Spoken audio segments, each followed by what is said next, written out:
And with that, the 2023 season comes to an end.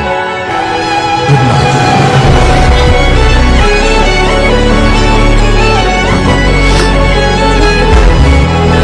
Hi friends, Hindu దేవాలయాల్లో అంతుచిక్కని రహస్యాలను వెలికితీసే క్రమంలో మొదటి ఆలయాన్ని సందర్శించడానికి వెళ్ళాం. చరికొండ గ్రామంలో అత్యంత పురాతనమైన శిథిలావస్థకు గురైన మొదటి వేణుగోపాల స్వామి ఆలయాన్ని వెతుక్కుంటూ వెళ్ళాం.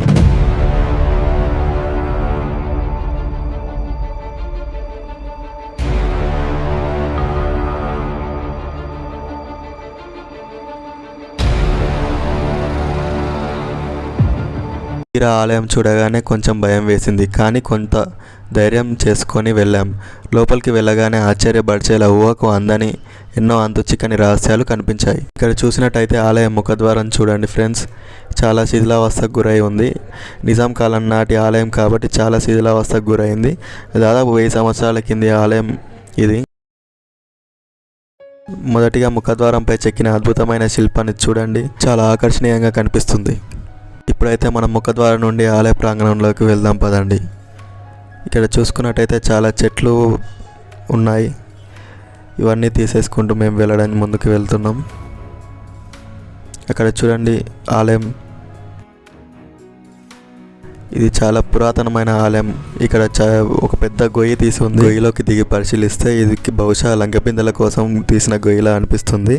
బహుశా ఇది రీసెంట్గా తీసిన గొయ్యిలానే అనిపిస్తుంది పరిసరాలను పరిశీలించి చూస్తే.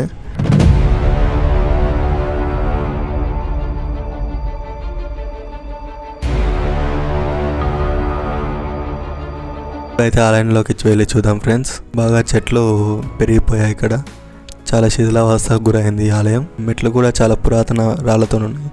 ఇక్కడ నైజాం సర్కార్ వాళ్ళు రజాకార్లు ధ్వంసం చేసిన విగ్రహం చూడొచ్చు. ఇక్కడ పార్ట్లన్నీ డ్యామేజ్ అయ్యాయి. తల మొండెం వేరు చేశారు, చేతులు అవన్నీ కూడా వేరు చేశారు.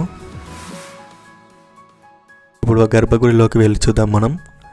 లోపలికి వెళ్ళగానే గర్భగుడి కనిపిస్తుంది మనకు.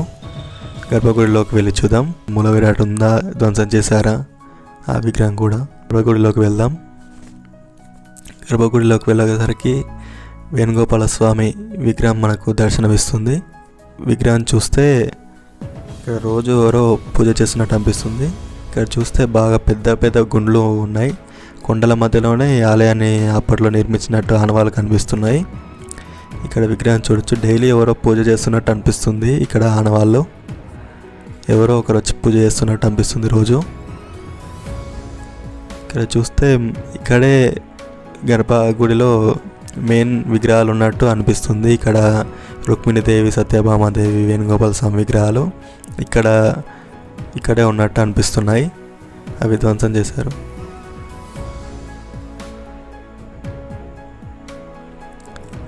ఇక్కడ పక్కగా చూస్తున్నట్టయితే ఇది కూడా ఒక గదిలా అనిపిస్తుంది. ఇది కూడా పైన ఒక పెద్ద గుండుతో కవర్ చేశారు. ఇక్కడ కూడా చాలా శిథిలావస్థకు గురైంది. ఇక్కడ మనం బయటికి వెళ్ళి చూస్తే ఒక విగ్రహం ఉంది. ఇంకో పక్క విగ్రహం లేదు. ఇక్కడ విగ్రహం ధ్వంసం చేసినట్టు అనిపిస్తుంది.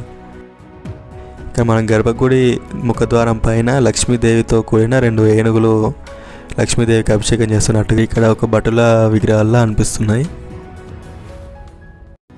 ఇక్కడ చూసినట్టయితే పద్మాకారంలో పైన డిజైన్ చేశారు. ఇక్కడ గోపురం ఆకారంలో ఇక్కడ నిర్మించారు. లోపల ఏదో ఇంకో గుడి ఉన్నట్టు అనిపిస్తుంది. లోపలికి వెళ్ళి చూద్దాం ముందుగా. ఇక్కడ లోపల కూడా ఇంకో ఏదో ఆలయంలా అనిపిస్తుంది. లోపలికి వెళ్ళి చూద్దాం. ఇక్కడ ఏ దేవుడు ఉన్నాడు, ఏ విగ్రహం ఉందా, ధ్వంసం చేశారా చూద్దాం. లోపల చూసుకున్నట్టయితే చాలా చీకటిగా ఉంది. లోపల మొత్తం గబ్బిలాలు ఉన్నాయి. వామ్మో, చాలా పెద్ద పెద్ద గబ్బిలాలు ఉన్నాయి. చాలా గబ్బిలాలు ఉన్నాయి లోపల. బాప్రే, వామ్మో మీదకి వస్తున్నాయి. ఓ, చాలా గబ్బిలాలు ఉన్నాయి లోపల. మొత్తం గబ్బిలాలతో కూడిపోయింది గుడి, ఆలయం. వస్తున్నాయి గబ్బిలాలు బయటకు వస్తున్నాయి. ఇప్పుడు మనం లోపలికి వెళ్ళే ప్రయత్నం చేద్దాం. ఒకసారి చూద్దాం, లోపలికి వెళ్ళడానికి ట్రై చేద్దాం. గబ్బిలాలు అయితే చాలా ఉన్నాయి లోపల. చూడండి, మొత్తం చాలా చీకటిగా ఉంది కాబట్టి గబ్బిలాలు చాలా ఇందులో ఆవాసం ఏర్పరచుకున్నాయి. గబ్బిలాలు మనం ఫ్లాష్ వేసి చూసినట్టయితే చాలా గబ్బిలాలు ఇందులో ఉన్నాయి. లోపల చూసినట్టయితే విగ్రహం అయితే ఏం లేదు, ధ్వంసం చేసినట్టుగా ఆనవాళ్ళు కనిపిస్తున్నాయి. గబ్బిలాలు మాత్రం చాలా ఆవాసం ఏర్పాటు చేసుకునే లోపల చాలా గబ్బిలాలు ఉన్నాయి. వామ వామ వామ గబ్బిలాల మీద ఎమ్మడి పడుతున్నాయి అయ్యా. ఇక్కడ చూసినట్లయితే క్రిమికీటకాలు కూడా చాలా ఏళ్ళ క్రితమే ఇవి మరణించినట్టుగా ఆనవాళ్ళు కనిపిస్తున్నాయి చూడండి. ఇక్కడ పెద్ద గొయ్యి తీసి అందులో రాళ్ళు పడేసినట్టుగా తెలుస్తుంది. లంక బిందెల కోసం బహుశా ఈ గొయ్యిని తవ్వి ఉంటారు. తవ్వి మరీ ఎలా ఉందో అలా కప్పెట్టేసి వెళ్ళారు. బండలు చూడండి ఆర్కిటెక్చర్. ఈ పైన చూడండి, పైన కూడా గోపురానికి డిజైన్ చేశారు. అప్పుడు ఇంతకుముందు చూసినట్టుగానే ఈ 4 స్తంభాల మధ్యలో. ఇక్కడ చూడండి, ఇక్కడ ఇటు నుంచి బయటకు వెళ్ళే మార్గంలా కనిపిస్తుంది, ఒక మార్గంగా కనిపిస్తుంది. ఈ పక్కన చూసినట్టయితే అన్ని పొలాలు, దేవుని మాన్యాలు,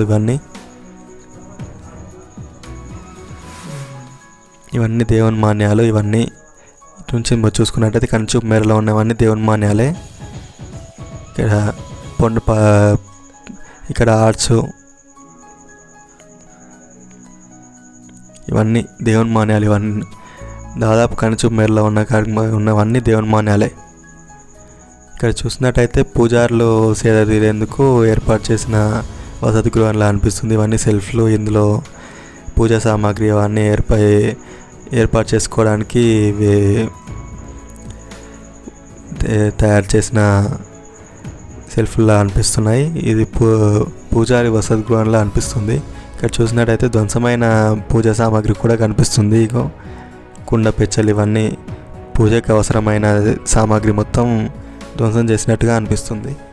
ఇది చాలా పురాతనమైన ఆలయం. దాదాపు నిజాం సర్కార్ వారి రజాకార్ల నాటి ఆలయం కాబట్టి దాదాపు 1000 సంవత్సరాల ఆలయంతా ఇది మనం ఊహించుకోవచ్చు. ఇప్పుడు మనం పైకి కూడా వెళ్ళి చూద్దాం. పైన కూడా ఏదో ఉన్నట్టుగా అనిపిస్తుంది. పైకి కూడా మనం వెళ్ళి చూద్దాం. చాలా కష్టంగా ఉంది, ఇవన్నీ చెట్లు బాగా ఉన్నాయి. ఇక్కడ చూసినట్లయితే పెద్ద పెద్ద గుండ్లు, ఇక్కడ నుంచి సైనికులు పర్యవేక్షించేలా అనిపిస్తుంది. ఈ పెద్ద పెద్ద గుండ్లు ఇక్కడ ధ్వంసం చేసిన ఆనవాళ్ళు కనిపిస్తున్నాయి చూడండి. ఇవన్నీ దేవుని మాన్యాలు. మనం ఇంతకుముందు చెప్పుకున్నట్టయితే కనుచూపు మేరల వరకు దేవుని మాన్యాలే దేవాలయ భూములుగా ఇవి ఉన్నాయి. ఇవి చాలామంది ఈ గ్రామ ప్రజలు వ్యవసాయం చేసుకుంటారు ఈ పొలాలలో. ఇది చూసుకున్నట్టయితే గౌరమ్మ చెరువు. ఈ గౌరమ్మ చెరువు ద్వారా ఇవన్నీ పొలాలకు నీరు వస్తుంది. ఇది ప్రహరీ గోడ, ఈ ఆలయ ప్రహరీ గోడగా కనిపిస్తుంది. ఇది